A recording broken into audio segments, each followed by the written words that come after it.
Hello guys, आप सब कैसे हो। आज हम एक ऐसा ज़बरदस्त टॉपिक पढ़ने वाले हैं। ये एक ऐसा टॉपिक है जिसको कोई नहीं बताता और ना ही स्कूल में और ना ही कोई इंग्लिश स्पोकन में सीखने को यह हमें मिलता है, जबकि ये स्पोकन इंग्लिश की जान है। इसमें हम वो सेंटेंस सीखेंगे जब हमें कोई काम अपनी इच्छा से करना होता है या फिर हमें कोई काम ज़बरदस्ती करना पड़ता है। ठीक है, आज हम इन दोनों सेंटेंस के बीच का ही डिफरेंस जानेंगे। स्पोकन इंग्लिश में ये इंग्लिश की जान है, इसके बिना हम इंग्लिश नहीं बोल सकते। ये बहुत बेसिक इंग्लिश है। अगर आप बेसिक इंग्लिश नहीं सीख पा रहे हैं तो आप एडवांस तक कैसे जाओगे। तो आज हम इस वीडियो में इंग्लिश स्पोकन या फिर हम कहें इंग्लिश के बेसिक को जानेंगे, जो कि आपको एडवांस इंग्लिश सीखने में भी बहुत ही ज़्यादा हेल्पफुल रहने वाला है। तो चलिए अपनी वीडियो को स्टार्ट करते हैं। यहाँ देखिए, मैंने कुछ आपको सेंटेंस दिए हैं जो कि हम ट्रांसलेट या प्रैक्टिस के लिए है। देखिए, आप देख सकते हैं यहाँ पर पहले जो सेंटेंस है उसमें देखिए अपनी इच्छा जाहिर की जा रही है कि मुझे जाना है। ठीक है, यानी कि जब यहाँ जो बात हो रही है वो अपनी इच्छा से हो रही है कि मुझे जाना है। दूसरा यहाँ देखिए, हमको पढ़ना है। अब देखिए यहाँ पढ़ना की बात आ रही है, यानी कि हमें अपनी मर्जी से पढ़ना है, ना कि किसी ने ये कहा है कि जाओ तुम पढ़ो। हमसे कोई ज़बरदस्ती नहीं कर रहा है इसमें। ठीक है, अब उसे खाना था, यानी कि उसे अपनी मर्जी से खाना था, ना कि किसी की ज़बरदस्ती से खाना था। यानी कि इस टाइप के जो सेंटेंसेस है जो अपनी मर्जी से हमें करने हैं या फिर कोई हमसे वो काम ज़बरदस्ती करवा रहा है, इन दोनों में क्या डिफरेंस है और इन दोनों को इंग्लिश में कैसे बोलेंगे। ठीक है, अब देखिए नेक्स्ट, देखिए इसमें लिखा हुआ है राम को सवाल पूछना था। ये भी राम अपनी मर्जी से पूछना चाह रहा था। ठीक है, नीचे है मुझे जाना पड़ता है। अब देखिए उसे जाना पड़ता है, उसकी मर्जी नहीं है लेकिन उसे जाना पड़ता है। हमको पढ़ना पड़ता है, मर्जी से तो नहीं पढ़ रहे पर किसी के ज़बरदस्ती या कंपल्सन से हमें पढ़ना पड़ता है। उसे खाना पड़ता है, अब उसे खाना नहीं है लेकिन फिर भी किसी की ज़बरदस्ती से वो उसे खाना पड़ता है। राम को सवाल पूछना पड़ता है, यानी कि ज़बरदस्ती से ही कोई इसको पूछने के लिए कह रहा है। अब इसमें आपको ये अच्छे से समझ में आ गया होगा कि जो काम हम अपनी मर्जी से करने वाले हैं या फिर जो काम किसी के प्रेशराइज से किया जा रहा है, उन दोनों को आज हम इस वीडियो में समझने वाले हैं। ठीक है, ये हमारा सबसे मेन टॉपिक है। तो हम अपनी बेसिक इंग्लिश में सबसे पहले यूज़ सीखेंगे M2 का, इज़ टू, आर टू का। देखिए मैं आपको बता दूं, बेसिक इंग्लिश का ये सबसे इम्पोर्टेंट रूल है जहाँ पर हम इज़ एम आर का यूज़ करते हैं। अब देखिए हम is M2 is to are to का यूज़ कहाँ करेंगे, जहाँ पर भी वर्ब में ना आएगा, यानी कि करना है, खेलना है, हंसना है, चलना है, पीना है, यानी कि जहाँ पर अपनी मर्जी का काम आएगा और जो भी काम रहेगा वो प्रेजेंट में रहेगा, तब हम M2 इज़ टू और आर टू का यूज़ करेंगे। ठीक है, तो यहाँ पर जो काम आपको करना है वो किस में करना है, अपनी इच्छा के अकॉर्डिंग करना है और प्रेजेंट में ही करना है। तो अब देखिए कि इज़ M2 इज़ टू और आर टू का यूज़ हम किसके साथ करेंगे और कब करना है। M2 का यूज़ हम हमेशा आई के साथ करते हैं।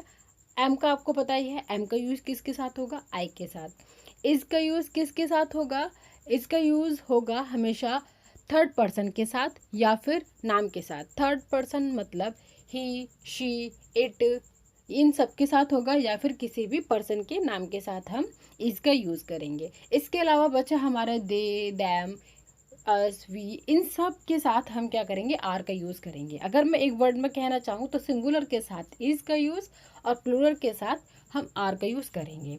ठीक है, तो यहाँ पर आप देख रहे हैं सेंटेंस में लिखा है मुझे इंग्लिश सीखना है।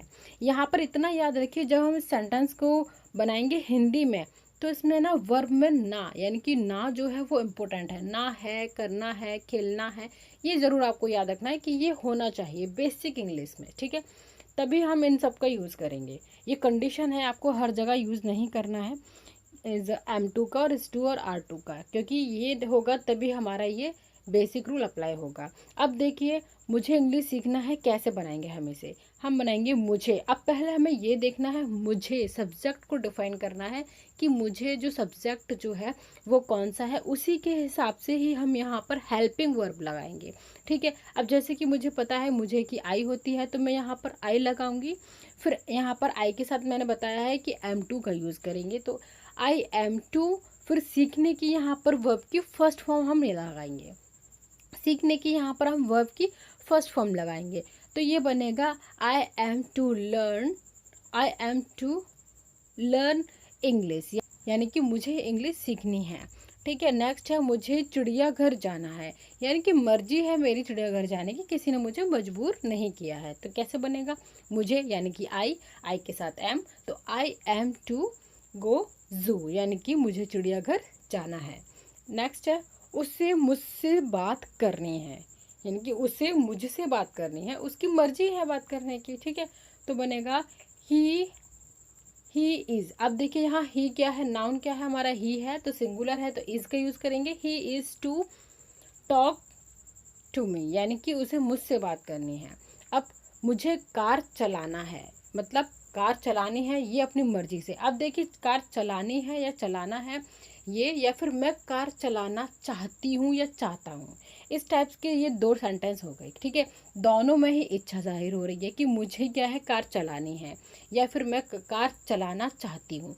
लेकिन आपको मैं ऐसा बता दूँ, दोनों ही सेंटेंस में बहुत अंतर है। जब हम इनको बनाएंगे तो दोनों ही बहुत अलग अलग तरीके से बनेंगे। क्यों, क्योंकि इसमें दो वर्ब है, एक तो इसमें ये है चलाना, दूसरी है चाहता या फिर चाहती हूँ। तो चाहना और चाहती जो है उसके हम यहाँ पर वर्ब लगाएंगे want टू करके। हम यहाँ पे इज एम आर का यूज़ नहीं करेंगे, यहाँ पर हम मेन वर्ब का यूज़ करेंगे। तो want टू करके हम इस सेंटेंस को कंप्लीट करेंगे। लेकिन यहाँ ये वाले जो सेंटेंस है इसमें हेल्पिंग वर्ब का यूज़ करके हम इनको बनाएंगे। मुझे कार चलाना है, इसकी इंग्लिश आपको मुझे कमेंट सेक्शन में देनी है। मैं आपको फॉर्मूला या फिर कहे कि मैं आपको स्ट्रक्चर बता देती हूँ कि आपको किस तरह से बनाना है। यहाँ पर देखिए सबसे पहले हम सब्जेक्ट लिखेंगे plus helping verb plus two, उसके बाद हमारे वर्ब की फर्स्ट फॉर्म आएगी। इसके बाद हम यहाँ पर ऑब्जेक्ट लिखेंगे, ऑब्जेक्ट यानी कि जो भी हमारा अदर वर्ड रहेगा वो हम यहाँ पर लिख देंगे। तो हमारा यहाँ पर ये अच्छे से कंप्लीट हो चुका है। आपको अगर इसमें कुछ भी समझ में नहीं आया हो तो कमेंट सेक्शन में मुझसे पूछ सकते हैं। तो चलिए अब हमारे ये कंप्लीट हो चुके हैं। अब इसके साथ ही हम वॉज टू और वर्ड टू का भी यूज़ सीख लेते हैं। वॉज टू और वर्ड टू में हिंदी जो मीनिंग होती है उसमें रहता है करना था। ठीक है, करना था यानी कि वर्ब के लास्ट में ना था ज़रूर आएगा, तभी हमारा वॉज टू या वर्ड टू का यूज़ होगा। इसमें क्या होता है, कोई भी जो काम होता है हमें अपनी इच्छा से करना था, यानी कि जो काम होगा वो हमारी इच्छा से ही होगा, यानी कि काम करना था, ये पास्ट का है। सेंटेंस किस तरह से बनेगा इसमें, जैसे कि अब देखिए मैं आपको बता दूं इसमें वॉज का यूज़ कहाँ करेंगे। वॉज का यूज़ करेंगे हम ही, शी, इट या फिर कोई एक नाउन नेम के साथ। ठीक है, इसमें हमारा यूज़ हो जाएगा वॉज। अब आई के साथ भी हम वॉज टू का ही यूज़ करेंगे। अब रहा बाकी हमारा वर का हम यूज़ करते हैं वी के साथ, यू के साथ एंड दे और एक्सेट्रा जो भी चीज़ें हमारे प्लूरल नाउन में रहती हैं उनके साथ हम वर्ड का यूज़ करते हैं। अगर मैं वन वर्ड में कहूँ तो सिंगुलर नाउन के साथ हम वॉज टू का यूज़ करेंगे और प्लूरल नाउन के साथ हम वर्ड टू का यूज़ करेंगे। तो चलिए सेंटेंस देख लेते हैं किस तरह से बनाए जाएंगे। मुझे घर जाना था, इसमें क्या रहेगा, जाना था, करना था, रहना था, सोना था या फिर मुझे घर जाना था। इस तरह की मतलब कि इसमें जो इच्छाएँ हैं वो जो इच्छाएँ जो है वो मुझे करनी थी, पास्ट की होंगी। ठीक है, तो देखिए किस तरह से बनेगा, मुझे घर जाना था। अब सबसे पहले हमें यहाँ पे सब्जेक्ट पता करना है, कौन, मुझे की इंग्लिश क्या होती है, आई। तो यहाँ पर आएगा आई वॉज, यहाँ आई के साथ हमने यहाँ क्या बताया है, वॉज। तो I was to go home, मुझे घर जाना था। देखिए जाहिर सी बात है, जाना हर किसी की इच्छा होती है, कहाँ जाने की, घर जाने की। हर कोई अपने घर में रहना चाहता है। ठीक है, तो इसका बन ही जाएगा क्या, आई वॉज, मैंने आई वॉज बताया है आई के साथ, तो I was to go home. अब हमारा नेक्स्ट है उसे पढ़ाई करनी थी। यहाँ यानी कि हमें बच्चों को तो आपको पता ही है नहीं करनी थी, बच्चों को तो कभी पढ़ाई करने का मन ही नहीं करता, इसीलिए ना ज़बरदस्ती भी नहीं की जा सकती। तो पढ़ाई नहीं करनी थी, तो इसका सेंटेंस किस तरह से बनेगा, ही वॉज, फिर उसके बाद वॉज के बाद यहाँ पर ना नॉट आएगा, क्योंकि नहीं है तो वॉज के बाद नॉट, फिर टू आएगा। वॉज नॉट टू स्टडी, यानी कि he was not to study, उसे पढ़ाई नहीं करनी थी।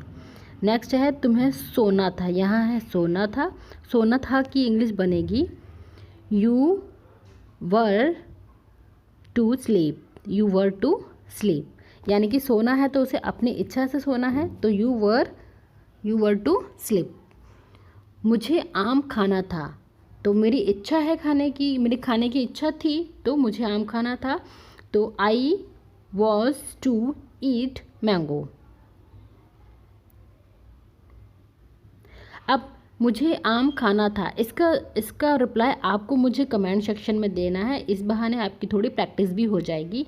तो चलिए अब आगे बढ़ते हैं नेक्स्ट। अब हम अभी तक तो हमने सीखा था कि जो हमारी इच्छा है, हम अपनी इच्छा से काम कर रहे हैं, ठीक है। अब हम आगे सीखेंगे जब हमारी इच्छा नहीं होती है, हमें मजबूरी में जब कोई काम करना होता है, तो उसकी इंग्लिश हम किस तरह से बनाएंगे। ये हमने प्रेजेंट में सीख लिया था कि प्रेजेंट में अगर हमारी इच्छा है तो उसमें हम किसका यूज़ करेंगे, पास्ट में हम किसका यूज़ करेंगे। लेकिन जब हमारी इच्छा है ही नहीं, हमें मजबूरी में कोई काम करना है, तो उसकी इंग्लिश हम किस तरह से बनाएंगे ये सीखते हैं। तो चलिए आगे बढ़ते हैं। अब हमें सीखना है use has and have to का। हैज़ टू और हैव टू का यूज़ हम सीखेंगे प्रेजेंट में, जो कि करना पड़ता है के लिए होगा, और हैड टू का यूज़ होगा पास्ट के लिए, जिसका हिंदी में बनेगा मीनिंग करना पड़ता था। और विल हैव टू का यूज़ हम करेंगे फ्यूचर में, जिसका हमारा हिंदी मीनिंग होगा करना पड़ेगा, यानी कि मजबूरन वो काम हमें करना ही पड़ेगा। तो यहाँ पर हम एक बार देख लेते हैं। Has to have to present के लिए, हैड टू पास्ट के लिए, विल हैव टू फ्यूचर के लिए। अब देखिए यहाँ पे सेंटेंस जो है पढ़ लेते एक बार, बोलनी पड़ती है, यानी कि मुझे इंग्लिश बोलनी पड़ती है। यहाँ कंपल्सन है, कंपल्सन यानी कि मजबूरी है, मुझे इंग्लिश में ही बोलना पड़ता है, ठीक है। यानी कि या तो उसे इंग्लिश बोलनी पड़ती है या फिर इंग्लिश में ही बोलना पड़ता है। सेंटेंस किस तरह से बनाएंगे, मुझे की होगी आई, मुझे की होगी आई, हैव आई है तो आई के साथ हैव आएगा, I have to speak in English, यानी कि मुझे इंग्लिश बोलने पड़ती है। अब राम को पढ़ना पड़ता है, क्या पढ़ना पड़ता था, सॉरी राम को पढ़ना पड़ता था, ये पास्ट का है, तो राम हैड टू स्टडी, यानी कि राम को पढ़ना पड़ता था, तो यहाँ पे हमारा था है तो इसीलिए हम हैड का यूज़ करेंगे। अब पढ़ता है, उसे खाना पड़ता है, ये प्रेजेंट का है, तो ही हैज़ टू ईट, उसे खाना पड़ता है। आपको पढ़ाई करने पड़ेगी, यानी कि आगे ये फ्यूचर की बात कर रहा है, तो यानी कि हमें फ्यूचर में पढ़ाई क्या है, करने पड़ेगी, उसे ज़बरदस्ती आगे मजबूरन उसे क्या करने पड़ेगी, पढ़ाई करने पड़ेगी। तो इसकी इंग्लिश बनेगी you will have to study. अब नेक्स्ट है मुझे शादी में जाना पड़ा, यानी कि मुझे शादी में जाना पड़ा, मुझे शादी में जाना पड़ा, इसकी इंग्लिश का सेंटेंस आप मुझे कमेंट सेक्शन में कमेंट कीजिएगा। अब हमने अपने सारे कंप्लीट कर लिए हैं, जो प्रेजेंट के हैं, पास्ट के हैं, या फिर जो हमें फ्यूचर में करने हैं, वो सारे सेंटेंसेस हमने बेसिक वाले अपने कंप्लीट कर लिए हैं। तो सबसे पहले जो मैंने आपको एक स्लाइड दिखाई थी ट्रांसलेशन करने की या फिर प्रैक्टिस करने की, जो सेंटेंस की थी, अब हम उनको प्रैक्टिस करेंगे, यानी कि अब हम उनके सेंटेंसेस बनाएंगे। तो चलिए स्टार्ट करते हैं। देखिए पहले वाले क्या थे, ये अपनी इच्छा से थे, और दूसरे वाले जो है नीचे वाले, ये हमारे मजबूरी वाले थे। तो चलिए एक बार ट्राई करते हैं बनाने के। तो हम सबसे पहले सेंटेंस बनाएंगे मुझे जाना है। आप थोड़ा वीडियो को पॉज कीजिए और खुद से इसे कोशिश कीजिए बनाने की। तो देखिए मैं इसका सेंटेंस बनाती हूँ, आई एम टू गो, मुझे जाना है, ये प्रेजेंट का है, ठीक है। या फिर आई हैव टू गो, अगर यहाँ पे ये मुझे जाना है की जगह होता, मजबूरी में जाना पड़ता, तो क्या होता, आई हैव टू गो, मुझे जाना पड़ता है। अब देखिए हमको पढ़ना है, सेकंड है हमको पढ़ना है, तो इसकी इंग्लिश क्या होगी, वी आर टू स्टडी। यहाँ पे क्या होगी, हमको पढ़ना है, इच्छा है, तो वी आर टू स्टडी। अब उसे खाना था, ये पास्ट का है, उसे खाना था, तो यहाँ क्या आएगा, यहाँ सिंगुलर नाउन है उसे, तो यहाँ आएगा was, he was to eat, उसे खाना था। राम को सवाल पूछना था, इसकी इंग्लिश क्या बनेगी, थोड़ा सा आप वीडियो को पॉज कीजिए और खुद से बनाइए। तो ही, उसे खाना था, तो ही वॉज टू ईट, उसे खाना था। राम को सवाल पूछना था, इसकी इंग्लिश बनेगी, ये पास्ट में है इसलिए पास्ट में बनेगी, Ram has to ask question. अब हम सीखेंगे मजबूरी वाले, पहले हमने अपनी इच्छा वाले सीखे थे, अब उसके बाद हम देखेंगे मजबूरी वाले।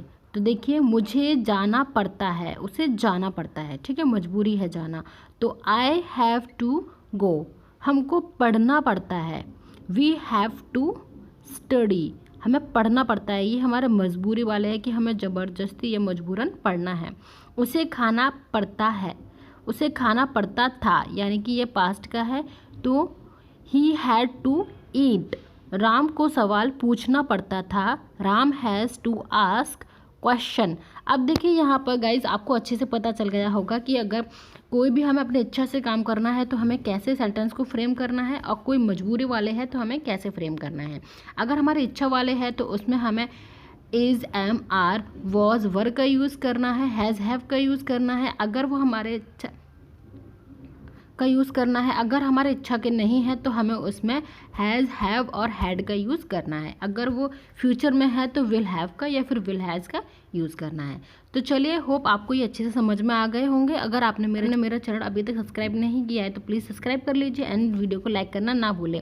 और हाँ, मैं आपको डिस्क्रिप्शन में एक लिंक शेयर करूँगी, उसमें मेरा डेली यूज सेंटेंसेस है, आप जा करके उन्हें भी एक बार देख सकते हैं। वो आपके डेली यूज़ में हेल्पफुल रहेंगे, उसको देखना ना भूलें। And thank you, keep watching, keep learning, bye bye.